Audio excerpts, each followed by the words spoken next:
and feel free to use your names and affiliations when you ask a question. And we're going to do the Q&A according to Chatham House rules, also just to foster the best dialogue that we can have. As we go through the presentations, feel free to drop any questions you might have into the chat, and we'll address those at the end.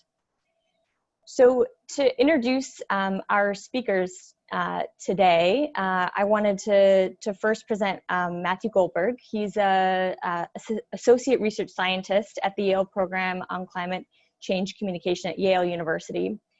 His research focuses on persuasion, social influence, ideology, and strategic communication. He applies insights from his research to build public understanding and motivation to address climate change and other urgent environmental, social, and political issues. So our next speaker that will follow Mathew is Dr. John Cook, who is a research assistant professor at the Center for Climate Change Communication at George Mason University, researching cognitive science. He has a decorated career in countering climate denial by finding ways to enhance knowledge and understanding of climate change through research, curriculum development, and online engagement.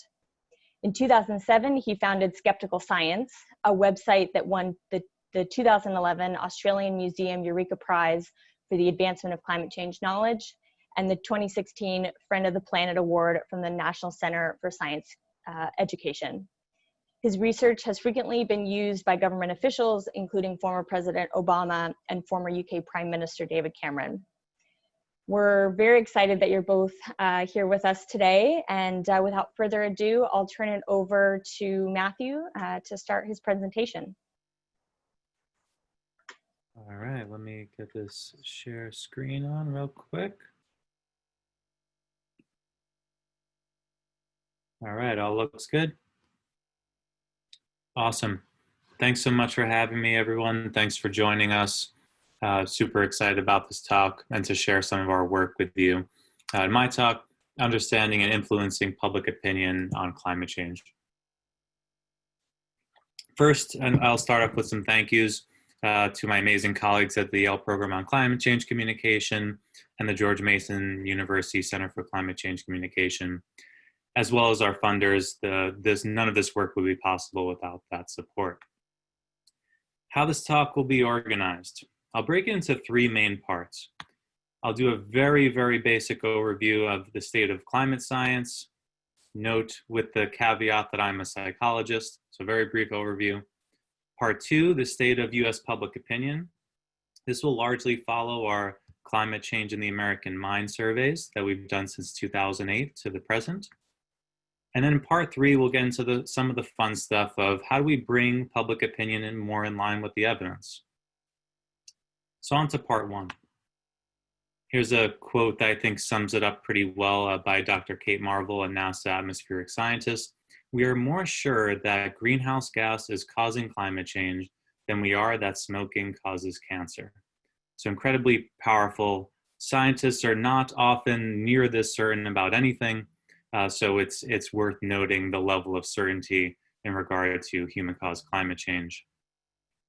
As you'll hear in John's talk about the extremely high level of consensus across studies, this is not just the opinions of climate scientists or scientists in general. This is the result of conclusions of studies across the field of climate science. Just to give an example here of nearly 14,000 papers, almost all of them have concluded that human-caused climate change is happening. And the very few, you could barely see it in the pie chart, that have concluded otherwise have all sorts of problems and vested interests in these findings. Just as an example of this, this is just a very small part of this effort to stall action on climate change. This is a figure as of just a few days ago of campaign contributions from oil and gas companies to candidates running for the US Congress. Just to put this in a little context, 2016 was the highest of $103 million contributed to candidates running for Congress. And we're on pace to exceed that in 2020. Already 57 million contributed.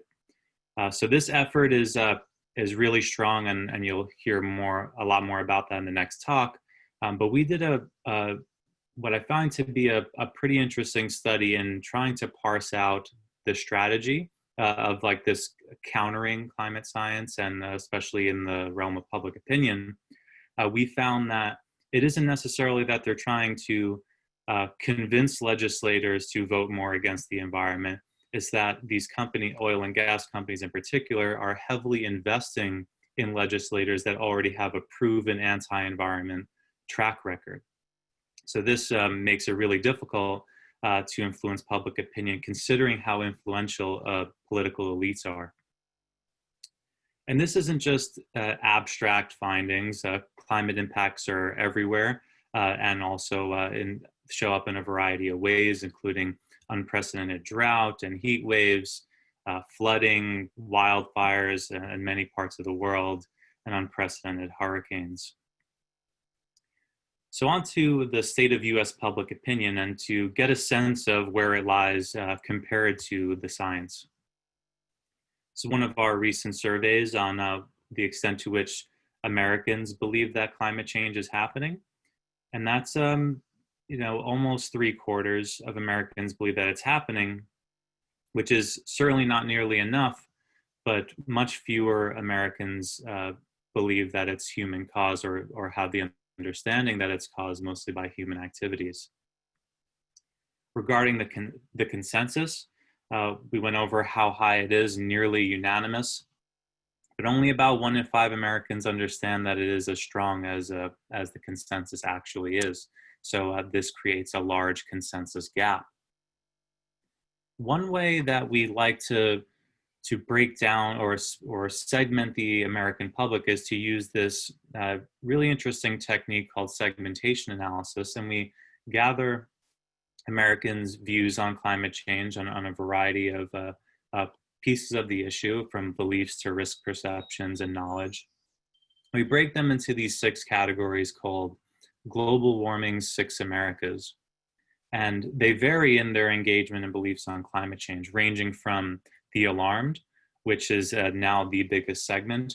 And people among the alarmed have the most knowledge and engagement with the issue. They fully understand the problem, and they're mostly willing to take action if asked. Going to the other extreme are the dismissive. Even though they're only 10% of the US population, they can be highly influential, especially online. And they are often openly hostile towards climate action, and are very high in certainty on the other end. And you have these middle segments that vary in their degree of certainty and knowledge and engagement with the issue. And they're often what we call like the mushy middle. They're more volatile in their beliefs, whereas the alarmed and dismissive are highly certain in where they stand. Fortunately, we've seen that every segment has gotten smaller except the alarmed, which has nearly tripled in size over the past 5 years. So this is very encouraging for our research and advocacy movement, that what we're doing is working. Of course, it's hard to parse out what's causing what and to what degree, but I'd consider this progress worth celebrating momentarily and then getting right back to work. Moving on to part 3, and this is how we try to understand the different parts of like this persuasion space. This question of how we bring the public more in line with the evidence is something that can fill many careers and many lifetimes. So I'm going to distill this into under 10 more minutes of this talk. But a good frame for understanding it is these like 3 main themes. You have the messenger, how credible they are, how persuasive they are, how much the audience identifies with them and such. You have the audience itself and how people have individual differences and experiences. And then you have the message itself and the wording and the framing and the pitch and so on. So first I want to dive into understanding audiences and how we generally approach this part of the persuasion frame. There are virtually a limitless number of ways to break up the American population. What we try to do is break off a sizable segment that is influential to our goals, but is also reasonable enough to, precise enough to be able to target interventions and gain a deeper understanding. So it isn't so broad as to be too big, but it also isn't so specific as to be impractical. One of the most well-known ways of understanding differences in climate change public opinion, of course, is politics, especially in the US. We can see that even though this overall number of 73% of registered voters believe that climate change is happening, there is enormous variability on this, going from 95% of liberal Democrats to only 41% among conservative Republicans. So huge variability there. There are also pretty substantial differences based on race and ethnicity. So looking at the Six Americas framework and the breakdown across race and ethnicity, we can see that Latino and Black Americans are far more alarmed and concerned than are white Americans. You can see on the other end that white Americans are far more dismissive than are Latino and Black Americans. So a pretty big racial and ethnic divide. Turning to willingness to participate in activism. So this is measuring people's willingness to, or their reports of having contacted an elected official, or willingness to participate in a campaign to convince elected officials to take action on climate change. And we see very similar levels of current participation, about 2 to 3%. But willingness to participate is substantially higher among Latino and Black Americans than for white Americans. But that doesn't always tell us the full picture. A lot of these political differences, or whether they be gender differences or racial ethnic differences, that often misses the interaction and the overlap between all these different identities and issue publics.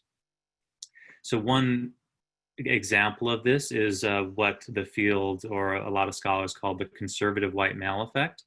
So often we see these partisan and ideological divides that are often seen as inherent in how we approach politics, but often it masks some more extreme groups within those groups.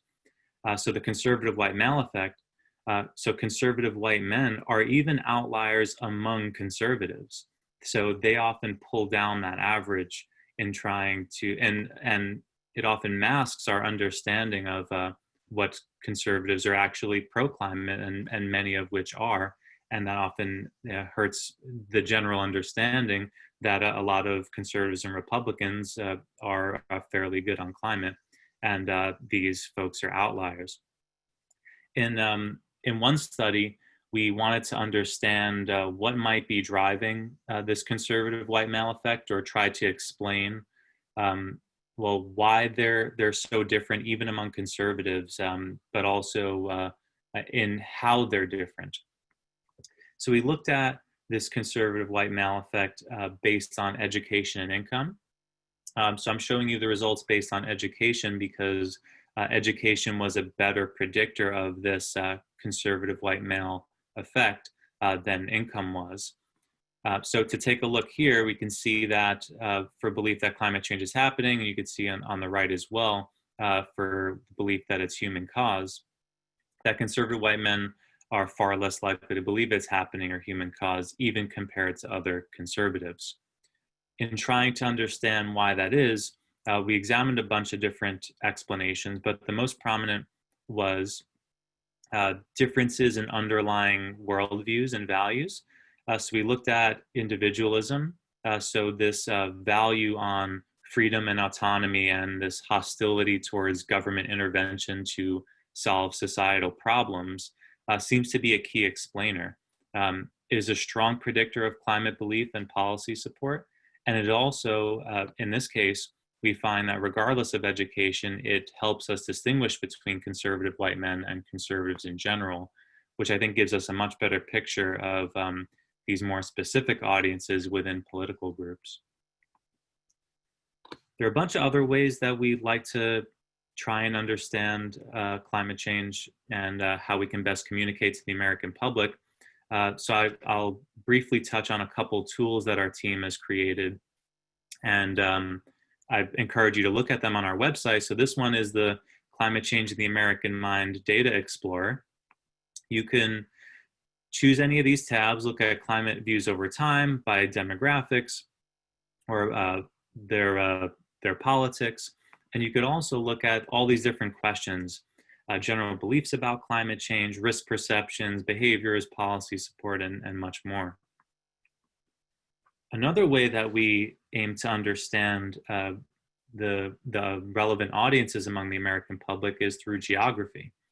So I encourage you to look at the Yale Climate Opinion Maps. They're incredibly useful for looking at the spatial distribution of climate belief and policy support.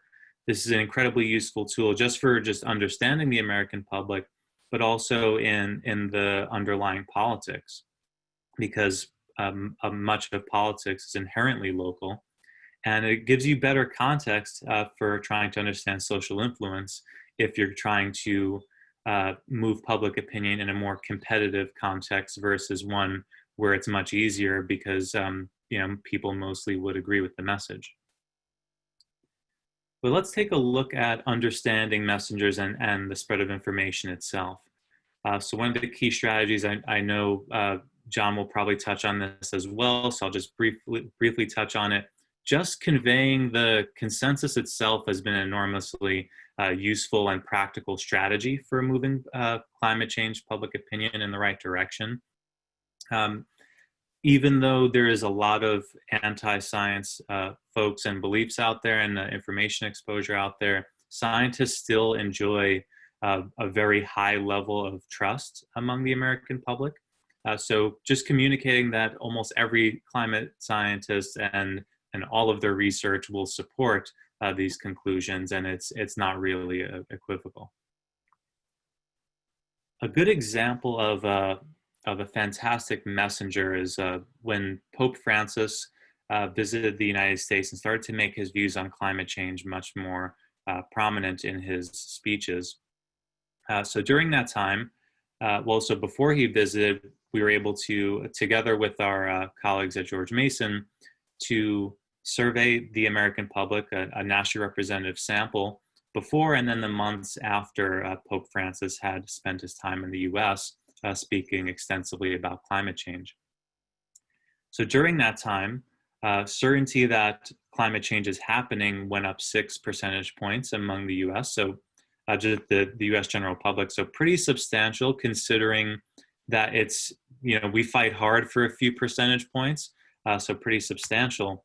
But to look at the power of relevant messengers for specific reference groups, we can see that among Catholics, for whom the Pope is most relevant, we saw an increase of 13 percentage points. So really substantial. Of course, there's still difficulties and some ambiguities as to how much of it was from his speeches and how much of it was from ensuing media coverage. But nonetheless, these shifts are really encouraging for the idea that messengers are really important and impactful. We had another opportunity to study partisanship and polarization and media exposure once the Green New Deal started to become a topic of discussion. So again, we surveyed a nationally representative sample of the American public in December 2018, when barely anyone in the US knew details about the Green New Deal. And then we were able to follow up 4 months later to see how things have changed based on issue engagement and exposure to various news sources.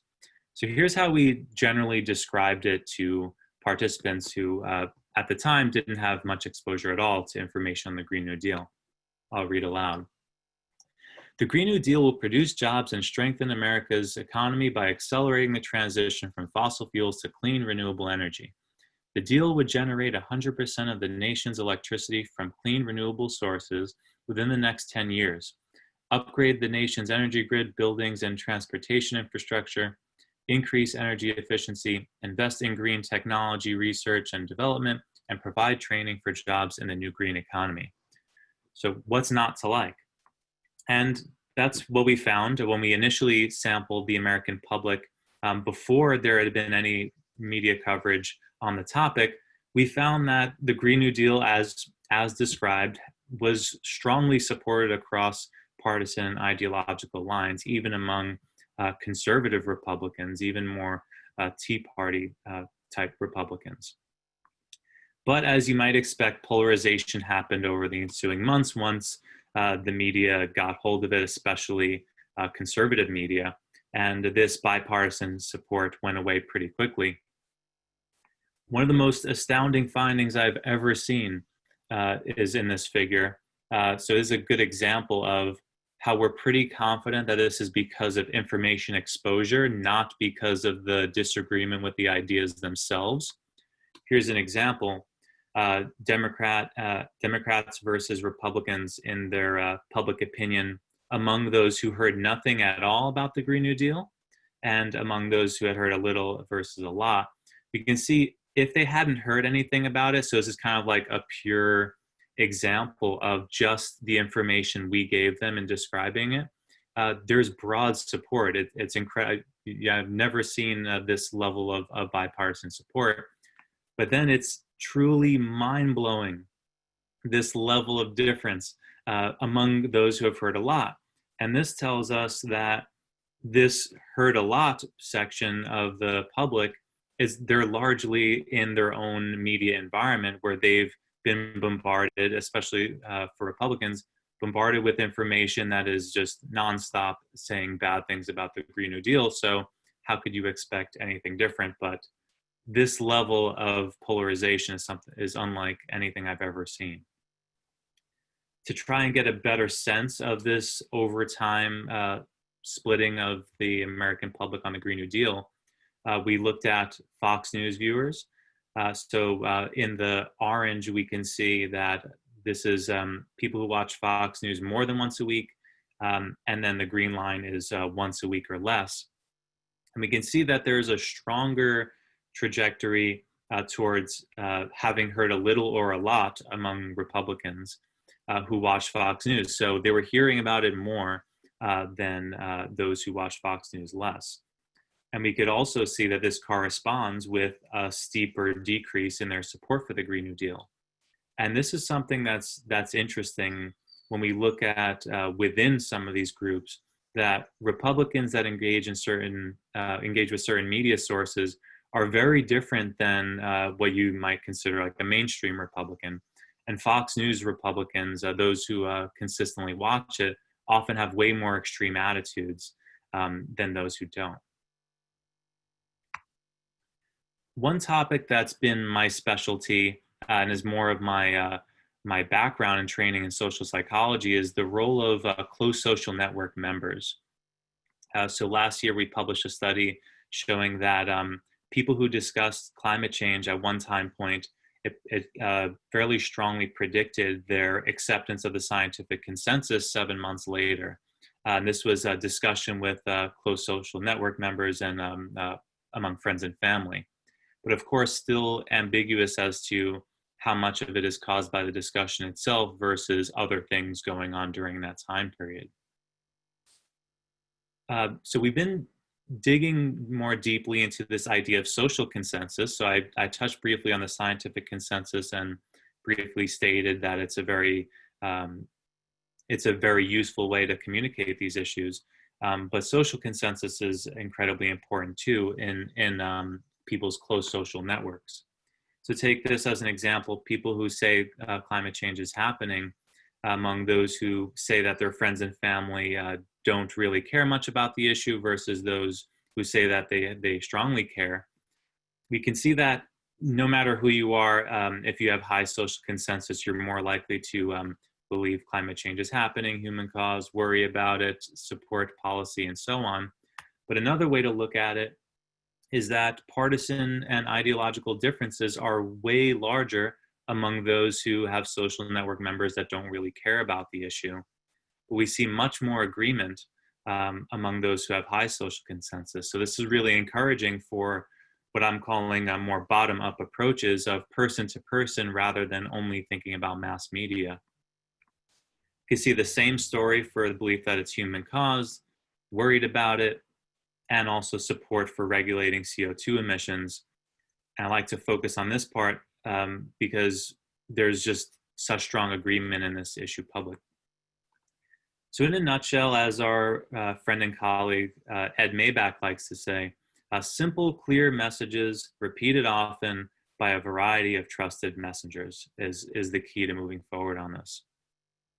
So as a nice segue into John's talk, one of the main issues that we're preoccupied with now is creating messages that last and interventions that don't decay easily and that are resistant to misinformation. A general finding in the persuasion literature is that, yes, you can be persuasive if you use the tactics that I've described, simple, clear messages repeated often by trusted messengers. But generally over time, there's a slow decay. Usually that effect size gets cut in half within the span of just a week or two. And so we tried to, in a recent paper that is soon to be published, we tried to chart like the major open questions. And I just pulled a quote from it. And I think this is a nice transition into John's work, that effectively fostering deep engagement with climate change requires playing offense and defense. There is a strong motivation among many powerful people to stall action. So any progress that we do make needs to be bolstered by also playing defense and reducing the impact that those folks have. So thank you so much for joining me, and I look forward to the Q&A.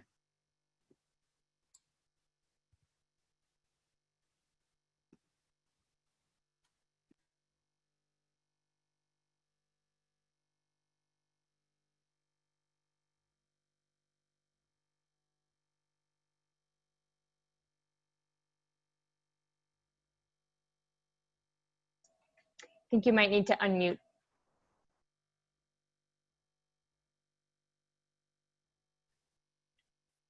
Okay, are my slides appearing okay? Good to go?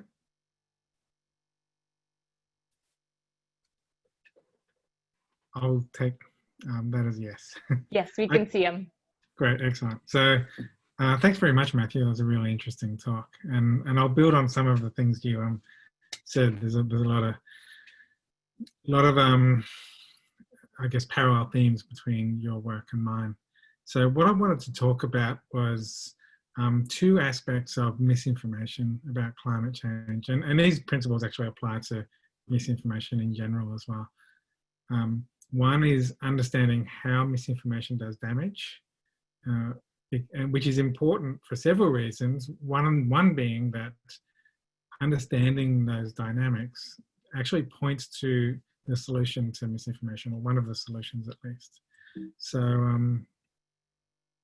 for the first part of my talk, I want to talk about actually just one particular study, which was done by some colleagues of mine, two of them at Yale, Anthony Lazowitz and Seth Rosenthal, my boss, Edward Maybach, here at George Mason, and Sander van der Linden, who is now based in Cambridge.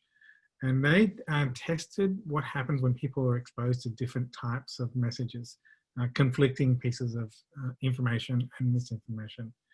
One of the messages that they showed people in this experiment was the 97% consensus message that Matthew was just talking about. And my colleagues at Yale and Mason have been testing variations of this message in a whole battery of experiments, really refining and improving the effectiveness. And so what they were using in this experiment was a really strongly tested and efficient way of communicating the reality of climate change in an effective way. At the same time, they also showed them another message, which was misinformation that cast doubt on the scientific consensus on climate change. So they took this text verbatim from a website, the Global Warming Petition Project, which features 31,000 signatories of a petition that states that humans aren't disrupting climate. And the point of this petition, the point of this misinformation, is to argue that there's no scientific consensus on climate change. this is the results they found when they showed different groups these different messages. The first bar here is the group that were only shown the 97% consensus, and they found a strong positive effect. So the good news is that facts work, providing accurate information can have a positive effect. The second group were shown just the misinformation, the global warming petition project. And for this group, they saw a significant negative effect. So misinformation does also have a negative effect. It reduces people's climate literacy. But the third group here is what happens when people are shown both the fact and the myth, when people are presented with conflicting information. And what they found here was the two cancelled each other out. There was no change in people's beliefs. And this is, I think, one of the most insidious ways that misinformation does damage. Misinformation doesn't have to necessarily be convincing or coherent or based on evidence. Just its mere existence alongside facts can cancel out the facts. The dynamic here is that when people are presented with conflicting pieces of information, it's a bit like those old Star Trek episodes where Captain Kirk gets cloned and you have the real Kirk and the evil Kirk. And Mr. Spock here is trying to figure out which is the real Kirk and which is the fake Kirk. That's the type of conundrum that people face when they're shown one person saying this and another person saying that, and they don't know how to tell which is fact from fiction. If people don't know how to resolve that conflict between fact and myth, the danger is that they can disengage and just stop believing either.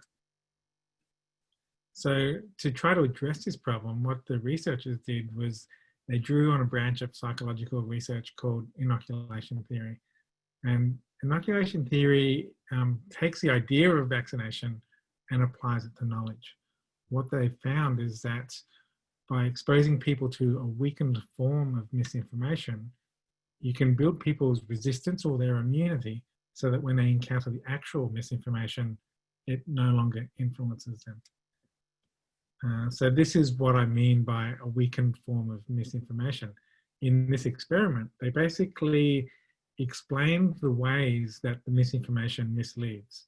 So they highlighted, and this is just an excerpt from their inoculating message, and they highlighted several different misleading techniques in the petition project. In particular, the fact that amongst these 31,000 signatories, almost all of them had no expertise in climate science. It was anyone with a science degree. So that could be a degree in computer science or veterinary science or mechanical engineering. But around 0.1% of the signatories had actual climate expertise. What they found was when people were inoculated before they were shown the misinformation, then the misinformation was mostly neutralized and the facts were able to have a positive effect. And so the takeaway from this research is twofold. Firstly, even if we do refine and hone and perfect our climate communication and the way we engage with the public, all that good work can be undone by misinformation. So we need to send our misinformation out in a way that's robust, it's resilient against the misinformation. And secondly, the way to do that is by basically exposing people to a weakened form of misinformation, by which I mean explaining the rhetorical techniques, explaining the logical fallacies, explaining the different ways that misinformation distorts the facts. So most of my research over the last half decade, since I arrived in the US in 2017, has been exploring ways to do this. How do you inoculate people? How do you explain the techniques in misinformation? And I found that critical thinking provides a lot of powerful tools to do that. So I'm just going to very quickly talk about some theoretical research that we've done along those lines, and that leads to how to put that into practice. And then I'll give an example at the end. So in 2018, I published some research with some critical thinking philosophers from Australia. And we basically developed a methodology for deconstructing and analyzing misinformation, and we applied this approach to climate misinformation. And the approach is it's fairly simple in practice. It's basically if you take a claim or a piece of misinformation and you deconstruct it into an argument, every argument being a series of assumptions or premises and a conclusion. By deconstructing claims into an argument, that allows you to more systematically analyze whether, firstly, is this argument logically valid? Do the premises lead to the conclusion? Are all the premises true? And by going through this process, it allows you to identify what are the fallacies or techniques in the misinformation.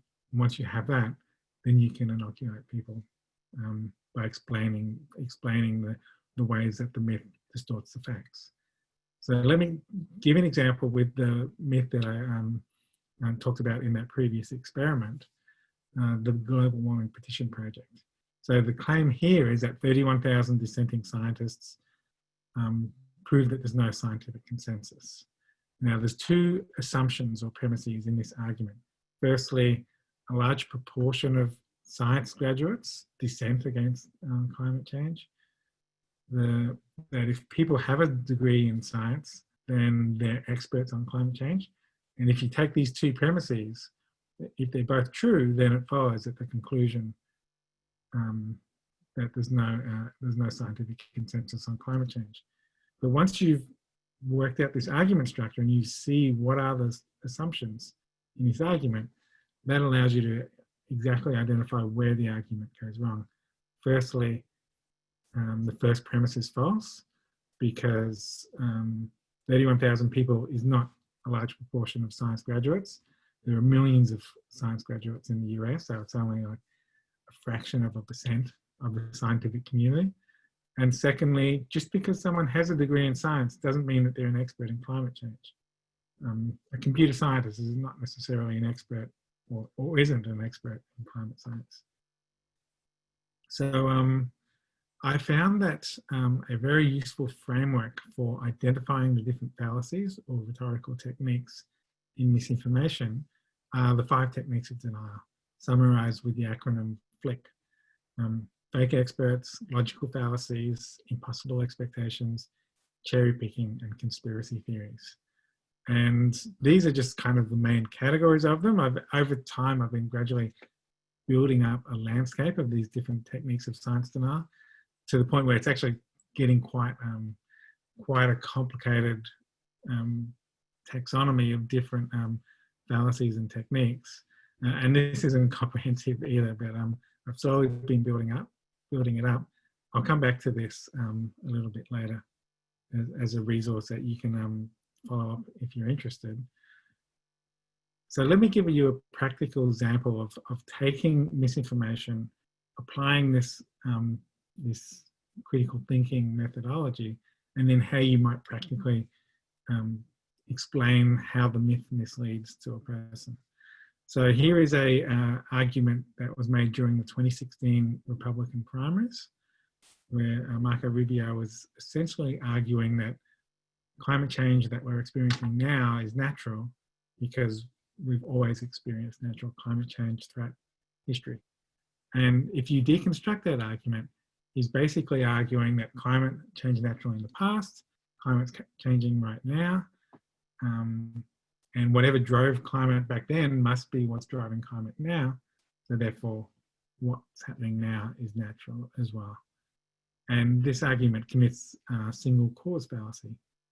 It's assuming that just because something changed, just because there was a certain factor driving climate back then, that must be the same factor that's driving climate now, when we know that there are multiple factors that drive climate change, whether it's natural causes or human activity. Here is another way of explaining the fallacy. Now, I've been exploring in experiments and through my own public engagement, through books and through social media, the idea of parallel argumentation or analogies. So parallel arguments are basically using analogies to explain bad logic. It's taking the logic of some misinformation and transplanting it into a parallel situation in order to make it more obvious and clear where the logical flaw is. And usually the more absurd or extreme the parallel situation, the clearer the bad logic is. And so in this case, the argument that the reason why climate is natural now is because climate has always changed naturally, is exactly the same logic as saying this person who was obviously a murder victim must have died of natural causes because people have always died of natural causes. The obvious logic, like the flaw is obvious in the parallel situation. And it's just a very user-friendly way, a more accessible way of explaining how arguments go wrong. And for me, while I was doing this critical thinking work and exploring this idea of parallel argumentation, I realized that this was a technique that late night comedians use all the time to debunk misinformation. I guess it's a very elegant way to sidestep having to explain all the facts of a situation. You can show how an argument is logically false just by using an analogy. Lastly, I just wanted to talk about some upcoming research, just to flag this, put this on your horizon. Everything I've been talking about up to this point has been passive inoculation, which is inoculating a passive audience, like explaining to them how misinformation misleads, and they passively receive that explanation. But there's been some really exciting research over the last few years, primarily led by Sander van der Linden, on this approach called active inoculation, which involves inoculating people by getting them to interactively play, essentially playing games that has them learning the techniques of science denial by doing, or learning misleading techniques by doing them in the game. So the project that we're working on here at George Mason at the moment is taking this approach of explaining the techniques of science denial through a smartphone game in order to inoculate them against the techniques of science denial. And we've tested this prototype in some pilot tests across college classes across the US. And while the first prototype of the game was focused on climate misinformation, we found that by inoculating people against the techniques of denial, it actually helped them to spot the same fallacies in misinformation in other topics, whether it was in anti-vaxxer misinformation or anti-evolution misinformation, or even like flat earthism or just general fallacious arguments. And so the idea of the game is to get people interactively playing this game and practicing spotting fallacies in any examples, whether they're just text examples or using parallel argumentation. I wanted to finish by just pointing you to a few resources if you need to get more information about how to address climate misinformation. The first one is a set of very terse, like one-line responses to climate misinformation. In 2014, 2015, we put together a massive open online course about climate misinformation, and we addressed 50 of the most common myths about climate change. And not only did we identify the key fact relevant to each myth, but also the fallacy that the myth used to distort the facts. And so we summarize all this on this one page at sks.to/fmf. And so if you're looking for a very quick response to a climate myth, odds are it's going to be on this page. And as well as this information, the fact, the myth, and the fallacy, it also contains a short video, usually about 7-minute video, debunking the myth, as well as a link to a more detailed rebuttal on the Skeptical Science website. So that's a good one-stop shop if you're looking for an answer to climate misinformation. And secondly, I'll just point you to a blog post I published earlier this year about the history of FLIC, which are the 5 techniques of science denial. So if you're more interested in exploring how critical thinking can help build resilience against misinformation, this it just provides definitions, examples, and just a brief history of how the FLIC taxonomy evolved over time. And I just wanted to share one last thought with you that I had while Mathew was talking. He was talking about the idea of getting people talking about climate change, I think, or maybe this was before he talked, when we were talking before our presentation. I'm getting a bit mixed up now. But one of the benefits of inoculation, as well as making people resilient against being misled, is scientists describe a phenomena called the post-inoculation talk. What they found is when people were inoculated, they were more likely to talk about the issue afterwards with friends, family, with their social networks. And so this is particularly important with difficult subjects or polarized subjects like climate change.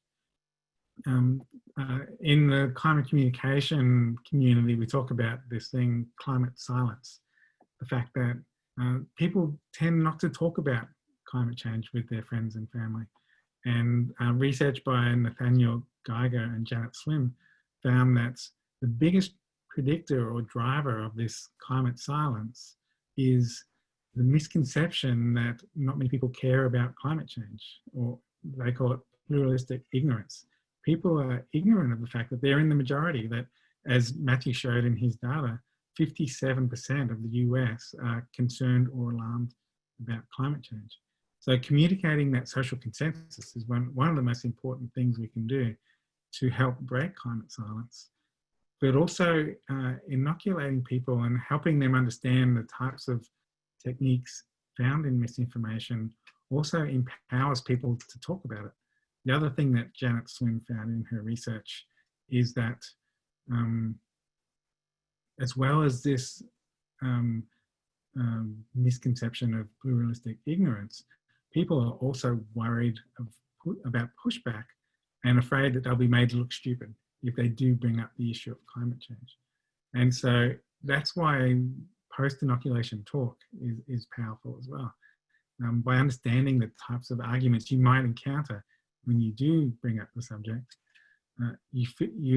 people are more confident, are more empowered to talk about the issue, knowing that they have answers, even if they do receive pushback. I might stop there and happy to answer any questions.